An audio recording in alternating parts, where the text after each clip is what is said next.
Hola, ¿cómo están? Qué gusto saludarles y darles la bienvenida a este episodio de Justicia en Yucatán, en donde estaremos platicando sobre varios temas relacionados con el derecho a decidir, la interrupción legal del embarazo y otros apuntes sobre la decisión de la Suprema Corte de Justicia de la Nación al respecto. Es así que para charlar unos minutos sobre estos temas nos acompañan dos jóvenes abogados, la licenciada Tamara Jiménez García y el licenciado René Ramírez Benítez, a quienes saludo y agradezco su participación. Hola Mauricio, muchísimas gracias por la invitación al programa. Muchas gracias por la invitación, Mauricio. Saludo, Tamara. Muchas gracias. Ambos profesionistas aquí presentes colaboran regularmente como editorialistas en la revista Justicia en Yucatán del Poder Judicial del Estado, así que podemos sentirnos todos como en casa. Bien, para iniciar con este tema, le pediría a Tamara que nos platicara un poco sobre la lucha que se ha dado en México por el derecho a decidir y las dos posturas encontradas sobre este. Pues bueno, Mau, déjame te comento, bueno, también a René le comento que el debate, ¿no?, sobre el aborto y sobre el derecho a decidir ha sido una situación histórica completamente. Podemos remontarnos por allá de 1774, más o menos, cuando los españoles deciden crear un departamento de partos ocultos. Este departamento se encargaba de evitar la muerte de niños en ese momento. La característica que tenía este departamento era recibir únicamente a mujeres españolas que tenían un embarazo, cabe recalcar, fuera del matrimonio, y pues las tenían allá recluidas, era como un hospital, por decirlo de alguna forma. Llevaban el embarazo a término, tenían a los niños y a los niños los separaban de las madres, y a las mujeres después las encerraban en una especie de calabozos y las tenían recluidas allá como forma de castigo para infligirles alguna clase de vergüenza, ¿no?, sobre la situación que habían tenido, ¿no?, que en este caso fuera pues el embarazo fuera del matrimonio, ¿no? Una de las situaciones que tiene este departamento de partos ocultos es que, como lo dije en un principio, únicamente aceptaba a mujeres españolas, y las mujeres que no lo eran, en este caso mujeres indígenas, las personas que venían no como esclavas también de África, junto con los españoles en el momento de la conquista, pues tampoco eran españolas. A ellas no se les permitía ingresar a este departamento de partos ocultos y poder terminar el embarazo y pues tener también acceso a este servicio, que en realidad pues no era un servicio, ¿no? Más adelante, con Benito Juárez, vemos que empezamos a tener un poquito más de ideas liberales, separamos ya al Estado de la Iglesia, ¿no? Y por tanto separamos de alguna forma la idea de el embarazo, el aborto y la maternidad de ideas religiosas.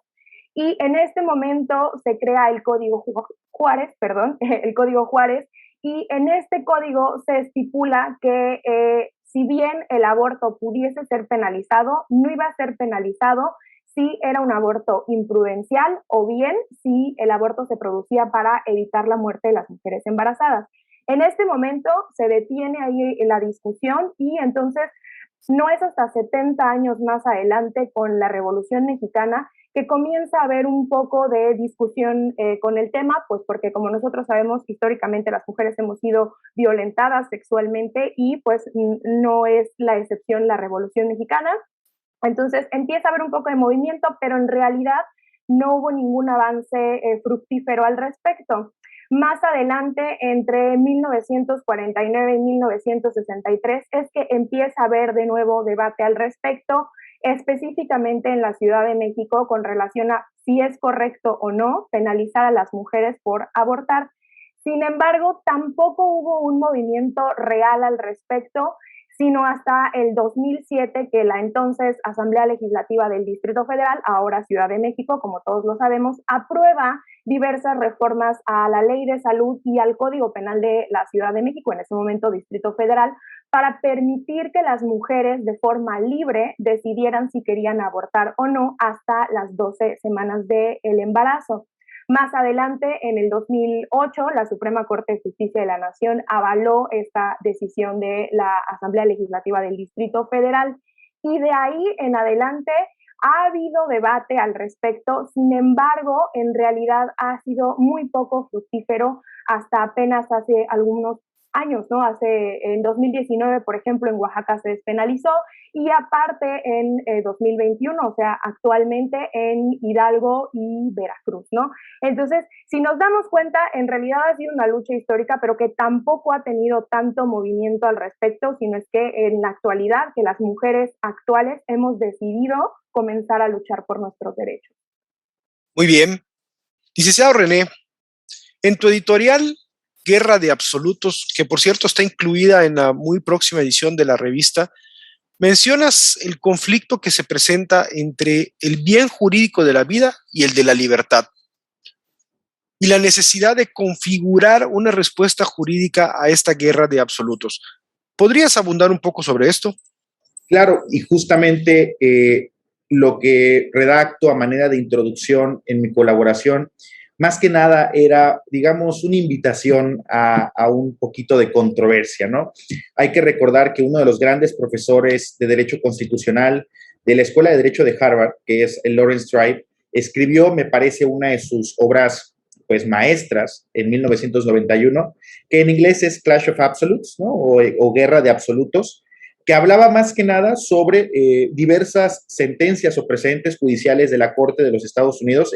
En particular, hace mucho énfasis en la sentencia Roe versus Wade o Roe contra Wade y Planned Parenthood y Southern Eastern Pennsylvania contra Casey de 1992.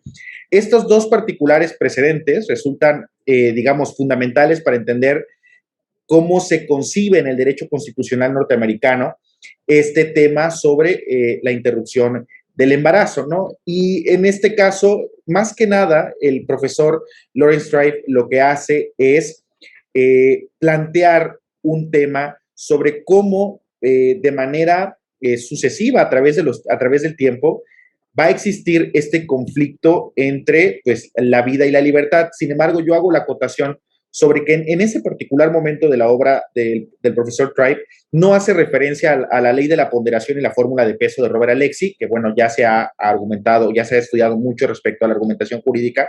En ese momento él no hace referencia sobre cuál en un análisis de ponderación es el que subsiste entre la vida y la libertad. No, Lawrence Tribe no hace esa ponderación en 1991. Lo que hace o lo que dice es, oigan, lo que está pasando es la sociedad, al menos en el tema de la interrupción del embarazo, se está polarizando a totalmente extremos. Y creo que nos surge, o al menos la respuesta que encuentra el profesor Tribe es, hay que encontrar una conciliación, no solamente que ayude a proteger la vida, sino también a proteger la libertad, sin caer en justamente a lo que le denominó al final la guerra de absolutos, ¿no? En este perpetuo conflicto entre quienes están a favor, quienes están en contra, quien incluso piensa que es una medida razonable la punitividad hacia las mujeres, ¿no? Entonces, el profesor Tribe hace mucha referencia en cómo existe este debate y lo vemos actualmente, lo vimos recientemente con la discusión en el Pleno de la Suprema Corte de Justicia de la Nación, cómo los posicionamientos en el debate público eran o estás a favor o estás en contra, ¿no? Y cómo ese debate que veía el profesor Tribe en 1991 continúa en 2021. Y me parece que ese es uno de los elementos fundamentales cuando analizamos justamente el debate jurídico y constitucional, sobre todo, del derecho a decidir. Y me parece que yo hago esta invitación a manera en la lectura que ojalá y les agrade, ¿no? Pero más que nada es esa provocación al debate sobre esta guerra de absolutos entre la vida y la libertad. Mencionabas ahorita de esta discusión que todavía sigue y los posicionamientos o el debate que se dio en la Suprema Corte al respecto. Esta es una pregunta para ambos invitados. Comenzamos con Tamara sobre el derecho a decidir y el libre desarrollo de la personalidad. ¿Qué discutió la Corte exactamente? Ok, Mauricio, pues bueno, primero entender que el debate de la Corte fue sobre dos acciones de inconstitucionalidad, la 148 diagonal 2017 y la 106 2018 y la acumulada a la 106 que es la 107 diagonal 2018.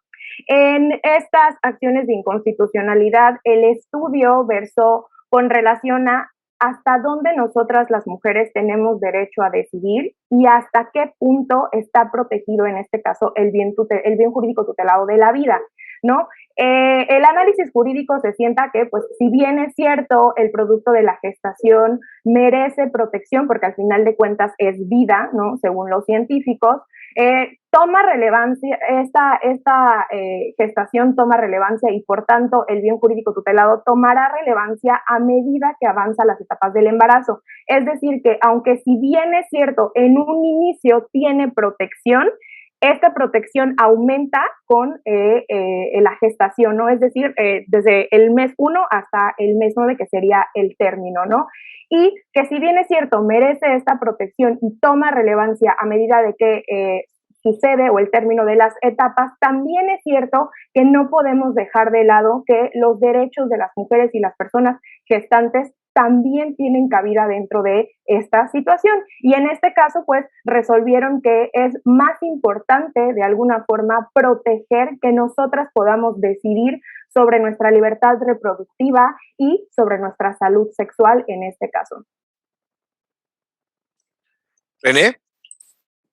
Claro, me parece que abonando a lo que excelentemente acaba de decir la abogada Tamara, yo creo que hay que dividir en dos discusiones distintas lo que se está discutiendo o lo que se discutió en nuestro máximo tribunal constitucional, que enfocándonos a la 148, a la acción de inconstitucionalidad 148 diagonal 2017, que es, si no mal recuerdo, la que presentó la Procuraduría General de la República, la entonces PGR, contra diversas disposiciones del Código Penal del Estado de Coahuila. Y me parece que aquí también retomamos, y me parece que incluso tanto el proyecto de sentencia como la discusión en pleno me parecen un análisis magistral sobre el tema de punitividad y la constitucionalidad de los tipos penales en nuestro país. Y hay que recordar también que, como muy bien mencionó la abogada Tamara, la protección constitucional a la vida se incrementa conforme vaya desarrollándose la gestación, ¿no? Y aquí lo que dice nuestro máximo tribunal es, en ese sentido, hay que recordar el principio de ultima ratio, ¿no? Que dice la Corte, ¿cuál es la última ratio? Quiere decir que si lo vamos a meter en el Código Penal o lo vamos a hacer punible, es porque es nuestra última opción para proteger un bien jurídico importante y relevante para la sociedad. En ese sentido, nuestro tribunal determinó, pues que bueno, había que analizar esta punitividad, entendiéndola como esta última ratio, a diversos o a la luz de diversos derechos humanos, ¿no?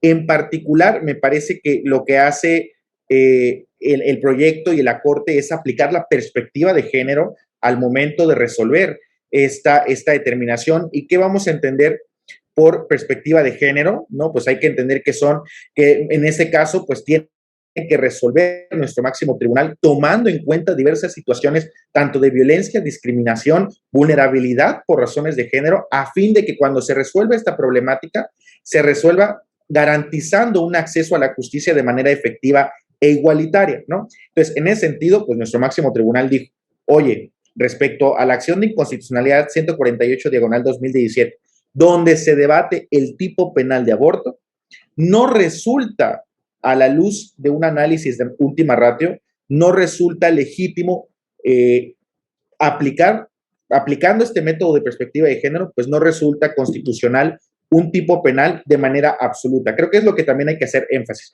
La Corte dice, ok, sí puedes tener el tipo penal de aborto, pero no puede ser absoluto. O sea, no puedes tú no prever ciertas circunstancias donde se le permita la interrupción legal del embarazo, ¿no? En ese sentido, no es como que el aborto ha dejado de ser o se ha expulsado de manera absoluta de nuestro ordenamiento jurídico, no. Lo que dice es, si el tipo penal de aborto no prevé diversas causales, pues ahí sí es inconstitucional, ¿no? Ahí sí es inconstitucional porque sí se le debe de dar, o al menos constitucionalmente razonando, sí se le debe dar una temporalidad para que la mujer pueda interrumpir su embarazo, y lo hace, y me recuerdo que el análisis que hace la Corte es en virtud también del derecho al proyecto de vida, ¿no? Y dice ahí nuestro máximo tribunal, las mujeres tienen el derecho a decidir cuál va a ser su proyección de vida.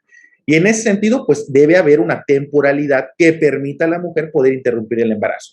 Pero si transcurre el tiempo ahí ya se aplica la última ratio, ¿no? Entonces, ¿qué quiere decir? Que debe existir una temporalidad razonable y ya dependerá, y hay que recordar que el tema de las tipificaciones penales es una competencia concurrente. ¿Qué quiere decir?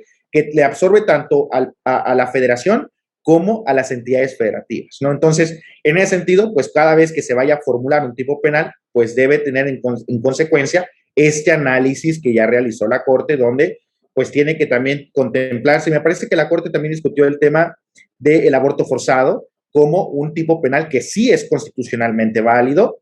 Y también, pues, lo que aquí nos dice la Corte de manera, me parece, muy pedagógica es, ok, el tipo penal de aborto puede ser constitucional si se prevén diversos escenarios donde se permita interrumpir el embarazo. Pero si el tipo penal de tajo te dice que es incluso merecedor de una pena, hasta pena privativa, porque hay que recordar que el tipo penal de aborto es uno de los tipos penales que posee una sanción de las más elevadas en los tipos penales, en los códigos penales, pues resulta, ahora sí, inconstitucional. Me parece que esa es la discusión respecto a la 148, diagonal 2017, sobre el tema del delito de aborto en el estado de Coahuila, si no mal recuerdo. Muy bien. Tamara, en tu editorial sobre el derecho a decidir, que por cierto también verá la luz con la revista Justicia en Yucatán, nos comentas que por el tipo de votación que se dio en la Corte se tendrán algunas consecuencias futuras. ¿Cuáles son estas?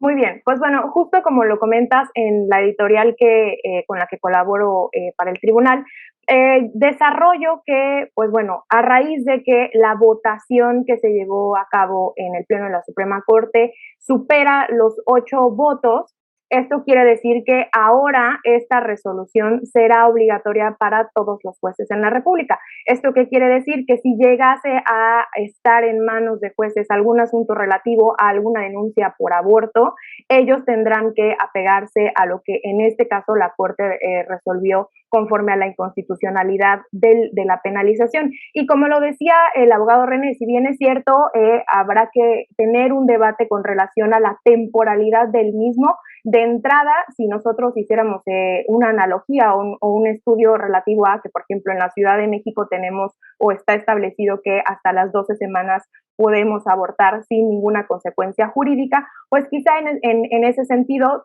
habrá que discutirnos sobre la temporalidad y en el caso de que la temporalidad se fijara en las 12 semanas, pues si estuviera fuera de tiempo, entonces sí ya habría alguna consecuencia jurídica que los jueces tendrán que determinar sin duda alguna. Sin embargo, recalco, ¿no? Al haber sido una votación que supera a 8 personas decidiendo sobre esta situación, pues hace obligatorio que todos los jueces en la República observen esta acción de inconstitucionalidad al momento de resolver situaciones con relación a el aborto. René, en contraste, ¿qué pasa con esta facultad o esta potestad de legislar sobre el derecho a la vida? Me parece que esa es una pregunta bien interesante, estimado Mauricio. Como acaba de mencionar la abogada Tamara, ¿no? Vamos ahora a entrar, me parece que es una discusión de carácter legislativo, ¿no? Ahora, a raíz de esta, ya no es nada más una sentencia, sino un precedente que marca nuestro Tribunal Constitucional, nuestra Suprema Corte, pues tendremos que analizar cuáles serán las consecuencias legislativas. Me parece que, y lo primerito que nos marca aquí, iniciamos la discusión diciendo que habían dos sentencias muy importantes. Primero, que la que estábamos discutiendo, que es la acción de inconstitucionalidad 148 diagonal 2017, y me parece que también tenemos la acción de inconstitucionalidad 106 diagonal 2018 y su acumulada, que es la 107 también diagonal 2018. Y aquí me parece que la Corte incluso fue muy cuidadosa con el asunto que iba a discutir. Y aquí lo que discute la Corte, pues es una acción de inconstitucionalidad presentada contra la fracción primera del artículo 4 bis A de la Constitución Política del Estado de Sinaloa. Esta acción de inconstitucionalidad la presentó tanto la Comisión Nacional de los Derechos Humanos como el Congreso de Sinaloa. ¿Qué se discutió aquí? Me parece que está muy relacionado a lo que estábamos discutiendo inicialmente. Lo que discute aquí la Corte es existe cabida constitucional para la protección de la vida desde el momento de la fecundación. Y aquí yo me gustaría retomar un poquito, alejándome tanto del proyecto de sentencia a lo que se discutió en el Pleno de la Corte, ¿no? Y aquí en el Pleno de la Corte, los ministros y ministras que dijeron, me parece que no es en este momento nuestro objeto determinar si la vida inicia desde la concepción. Ese no era el objeto de la Corte, sino determinar justamente o delimitar pues algo que se le llama libertad configurativa de los estados, ¿no? ¿Qué quiere decir? Hasta dónde los estados pueden legislar en ciertos asuntos. Y hay que recordar que tenemos dos tipos de competencias. Tenemos la competencia exclusiva, donde solamente un tipo de orden de gobierno puede legislar en la materia, y la competencia concurrente, que es donde ambos, tanto el ordenamiento federal como local, pueden legislar en la materia. Ahora bien, ¿qué es lo que determinó la Corte en esta acción de inconstitucionalidad, la 106/2018, con su acumulada, que es la 107? Pues determinó que estamos hablando no de cualquier cosa, ¿no? Sino estamos hablando desde la protección constitucional de la vida. Y en virtud de esta protección constitucional, pues decía, no tenemos incluso que entrar a una discusión de fondo sobre si la vida inicia o no desde la fecundación. Vamos primero a determinar, ¿el Congreso del Estado de Sinaloa era competente para legislar en la protección de la vida desde el momento de la fecundación? En pleno, todos coincidieron que no. ¿Por qué? Porque eso es competencia y aquí realizan un análisis constitucional sobre las competencias del Poder Legislativo. Dicen, me parece que lo que está legislando el Congreso del Estado de Sinaloa resulta de tal relevancia de una materia de competencia exclusiva del Congreso de la Unión. Y en dado caso, en donde debería estar una disposición de esta naturaleza sería en la Constitución Política de los Estados Unidos Mexicanos, no en una constitución local. Por lo cual, más que nada, la Corte lo que hace es centrar, y me parece que lo hacen desde un aspecto para evitarse problemas de corte de debate social, ¿no? Intentando huir un poquito del debate y del escrutinio público, lo hacen más que nada para centrarse en decir, bueno, me parece que aquí no va el asunto de la protección constitucional, de la constitucionalidad de la vida en el momento de la fecundación. Sin embargo, sí me gustaría retomar que la Corte hace un análisis bien interesante del Pacto de San José, o sea, de la Convención Americana sobre Derechos Humanos, y también de una sentencia que resulta relevante no solamente para esta acción de inconstitucionalidad sobre el tema de la protección de la vida desde el momento de la gestación, sino también sobre lo que estábamos discutiendo hace un momento, sobre si el tipo penal de aborto es o no constitucional. Y esta sentencia me parece para el público que nos está escuchando y nos está viendo, es importantísima que la puedan analizar, que es el caso de Artavia Murillo y otras contra Costa Rica de la Corte Interamericana de Derechos Humanos, donde se establece, oye, tienes tu Estado una obligación por la Convención Americana sobre Derechos Humanos a proteger no la vida como su acepción de fecundación, sino la vida en desarrollo. ¿Qué quiere decir? La vida que está ahí, que necesita que le dotes de un mínimo vital, que necesitas que le proveas de servicios públicos. Esa es la vida que se debe constitucionalmente y convencionalmente proteger, ¿no? En ese análisis y por lo posterior, la Corte lo que dice es, no le asiste la razón al Congreso de Sinaloa y por lo tanto, pues ese ordenamiento de esa constitución local, que no estamos hablando de cualquier cosa, también nos estamos metiendo en un tema de federalismo, ¿no? Sin embargo, dice, una constitución local no puede prever algo que la constitución política o la constitución general no prevea.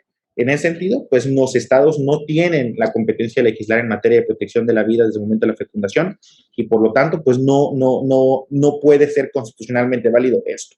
Y eso sin duda no solamente afecta a Sinaloa, sino a muchos otros estados y entidades más. Qué interesante programa. Ahora que mencionas que afecta a todos los estados y no solamente al estado de Sinaloa con esta resolución, yo les quisiera preguntar a ambos invitados a manera de reflexión final, ¿qué pasa con Yucatán sobre este tema, ¿no? ¿Qué tenemos y qué falta por hacer? Tamara. Pues bueno, como bien lo mencionaba el abogado René, pues es una situación que definitivamente en un primer momento no le compete a los estados, sino más bien a la federación. Y en este caso, pues bueno, será importante, primero que nada, que la federación decida pues modificar la legislación al respecto, que en este caso sería tanto la Constitución Política como el Código Penal Federal. Y pues en razón a ello, más adelante las entidades federativas, en este caso los congresos locales, pues hacer exactamente lo mismo. Sin embargo, definitivamente yo considero, hablando específicamente de Yucatán, que probablemente este es un debate bastante complicado, porque digo, lo vimos con el tema del matrimonio igualitario, ¿no? O sea, fue un debate complicado y estamos hablando de otra cuestión completamente diferente, pero que a final de cuentas toca el tema de decidir, ¿no? Por ejemplo, el libre desarrollo de la personalidad, que también engloba al aborto, ¿no? Por ejemplo. Entonces, en ese sentido, la verdad es que si bien es cierto es esta acción de inconstitucionalidad y esta resolución de la Corte, pues de alguna forma comienza el debate, no está terminado del todo.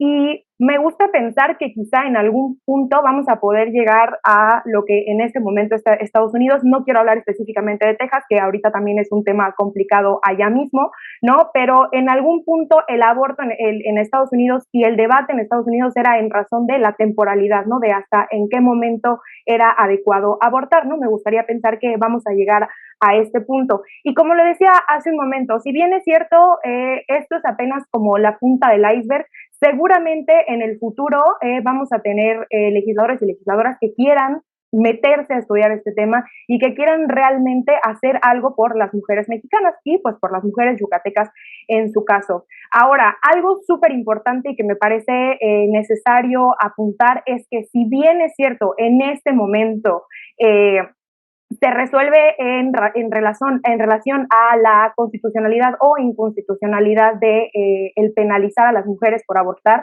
también es importante anotar que esto no legaliza el aborto. Esto definitivamente no legaliza el aborto. Despenalizarlo y legalizarlo son cosas completamente diferentes, ¿no?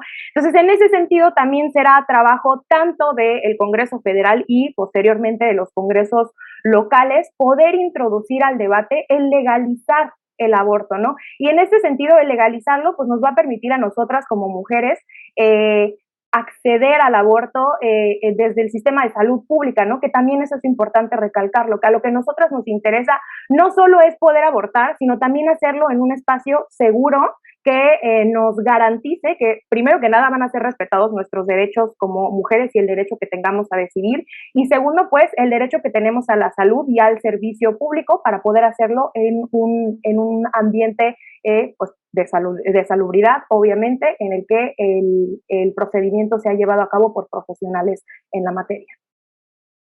René, tus consideraciones finales.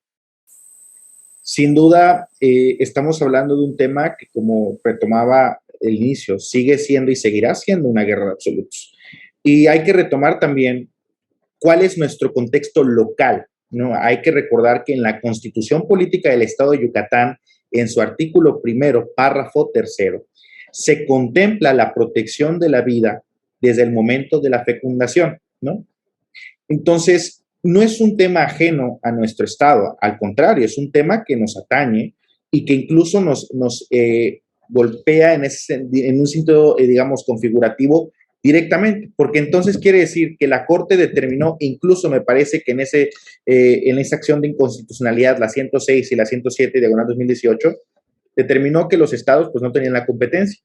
¿Y qué sucede con aquellos estados que ya han legislado en la materia, como es el estado de Yucatán, sobre la protección desde la vida al momento de la fecundación o la gestación? Entonces, ahí me parece que ya es una responsabilidad aún mayor para los poderes legislativos locales el saber si van a adaptar sus legislaciones constitucionales locales a manera de acatar lo que la Corte ha determinado, ¿no? Y sin duda, todo este tema seguirá avanzando. Me parece que la abogada Tamara también dio en el clavo en uno de los temas fundamentales.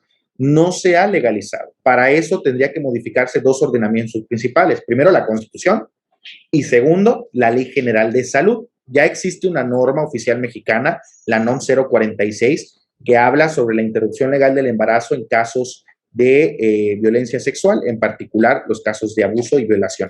Entonces, pero vamos a ver cuáles van a ser las determinaciones locales. Sin duda, yo creo que aquí lo mejor es entender no una postura imperativa, sino una conciliación de diversas visiones, filosofías y sin duda corrientes del derecho para darle, me parece que es un asunto que hemos dejado como sociedad pasar y las consecuencias están ahí, visibles, y existen víctimas de toda esta discusión. Entonces, me parece que como sociedad tenemos una oportunidad de resolver de una vez por todas este debate y de resolverlo no imponiendo ni legislando de una manera restrictiva, sino conjugando las diversas posturas e ideologías, tanto políticas como el derecho, para, si bien proteger la libertad, pero también proteger en algún sentido, no lo sé, la vida. Pues ha quedado muy claro que es un debate y una discusión que no acaba, por el contrario, está iniciando y que se va a desarrollar muchísimo más. Y por supuesto, lo estaremos platicando aquí en este programa en el futuro. Por lo pronto, no me queda más que agradecer la participación de los licenciados René Ramírez Benítez y Tamara Jiménez García. Muchísimas gracias.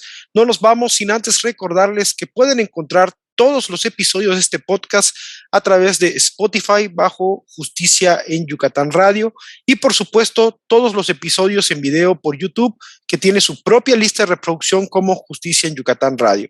Muchas gracias a todos por acompañarlos y que tengan muy buen fin de semana.